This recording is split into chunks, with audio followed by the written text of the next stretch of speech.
I think this is maybe the most interesting team in the entire league because they have two guys that are massive stars that are extension eligible now, and we've heard nothing about it. Nothing imminent, no talks really that have been reported anywhere. And to me, the Clippers have to look around the league and the Western Conference and think to themselves, in year 5 of this, have we grown a little bit stale?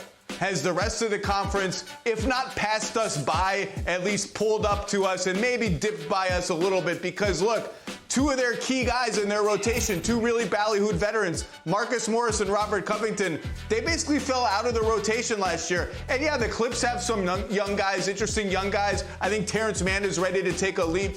But do they have enough to really put together a start to finish year? And that's even before you get to the point that it's just hard to trust that Kawhi and Paul George will ever be healthy at the same time for any prolonged period, let alone April, May, and June consistently when they need it to get where they want to go. And you put up all those 4 years and what they did in the playoffs. The more time passes, the more you look back at that 2021 run when they got to the conference finals, Kawhi got hurt in the middle of the second round against Utah. That feels more and more like, was that the year? Was that the best opportunity for them? Two relatively unproven teams, Milwaukee and Phoenix, get to the finals. We will never know, but look, the pressure is on the Clippers, and it's a whole lot of uncertainty.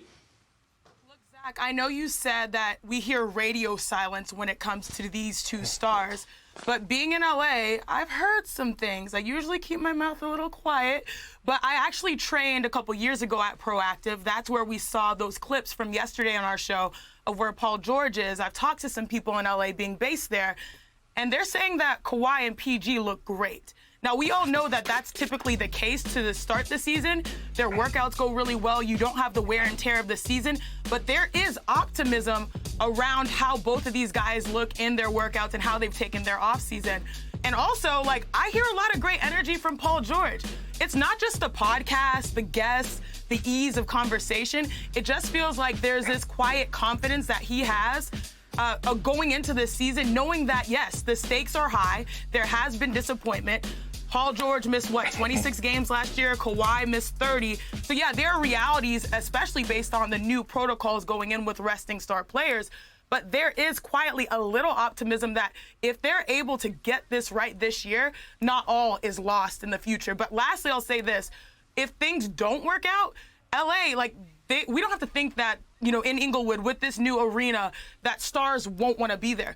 There are a lot of people that want to live in Los Angeles, that want to play for a Los Angeles professional sporting team and play in that arena and be a part of this franchise.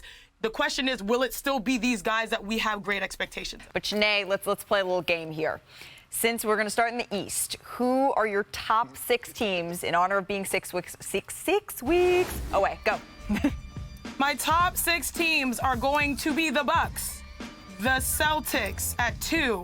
I didn't think we were ranking them, but I'm just going to go there with the Cavs. Then I've got probably the Knicks. And then after that, the Sixers. And then my 5th, I got the Heat. Okay, I got the Heat and then the Sixers. Flip-flopping those two. And the reason why I have the Heat in there and the Nets not is because the Nets had a 13-15 record, I believe, after KD departed. So I'm not sure if they're going to be able to be as consistent. The Heat potentially could get Dame Lillard, and I'm worried about the Sixers overall, especially with the drama with James Harden and just, his circumstances in the franchise. And I'd lastly like to say I love producer Cesar. Typically on a day-to-day basis, I sit down, go through every answer, every important nugget, and we sort of formulate our thoughts, and so I'm going to miss him dearly. Yeah, but I can't talk about it yet because we have to finish the last 5 minutes of the show. Perk, I want to get Zach's thoughts on Chiney's list, but first let's get yours, and then I want to get his overarching thoughts. Go ahead with the West, please. At number 1, I'm going with the Phoenix Suns, and I think everybody should go with the Phoenix Suns. That's too much offensive firepower. At number 2, I'm not going to disrespect the Denver Nuggets by putting them any lower than 2. So they're number 2. If you get mad because they're not number 1, who cares? At number 3, I'm going with the Los Angeles Lakers. Austin Reeves and the crew. Not LeBron and the crew, Austin Reeves and the crew. Oh, wow. At number 4, I'm going with the Clippers. Chiney say Paul George and Kawhi look healthy. Well, damn it, I'm rolling with them, okay? At number 5, I got the Sacramento Kings. They're coming back. Just added a vet, and JaVale McGee got that locker room presence that they need. And at number 5, Malika, you don't like this one. Bay Area. I'm going with the Golden State Warriors. Yeah, I'm going with the Warriors. This is my top 6 teams. No disrespect to Memphis. Okay. I know the Rockets upgraded with Fred VanVleet. I get all that. We in the conversation. This is my top 6 teams in the West. These are your top 6 teams in the West. But, Zach, this is an interesting list that Perk has. And since this isn't an official big list, I do think you actually get a say in this one. What do you think of what Perk has laid out here, Zach?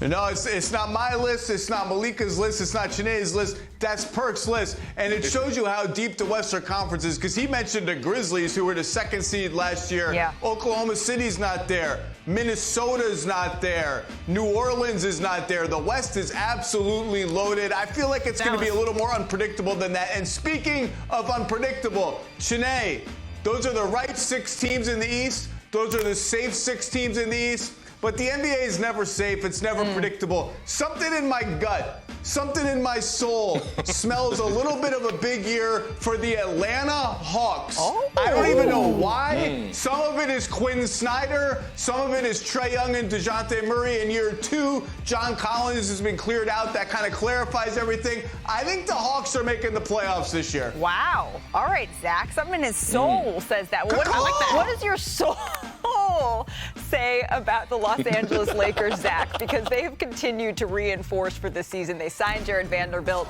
to a 4-year, $48 million extension. That's according to our Dave McMenamin. Vanderbilt was acquired from the Jazz at the deadline last season and then started 24 games for the Lakers. And this just adds to an already strong offseason for the Lakers front office, right? You mentioned Austin Reeves, Perk, D'Angelo Russell, Rui Hachimura. They signed free agents like Gabe Vincent, also Christian Wood. And then Vanderbilt also joins Anthony Davis with an extension. So the Lakers, they've really bolstered this front court since the draft. Zach, should these moves make them a bigger contender than we were already talking about them as?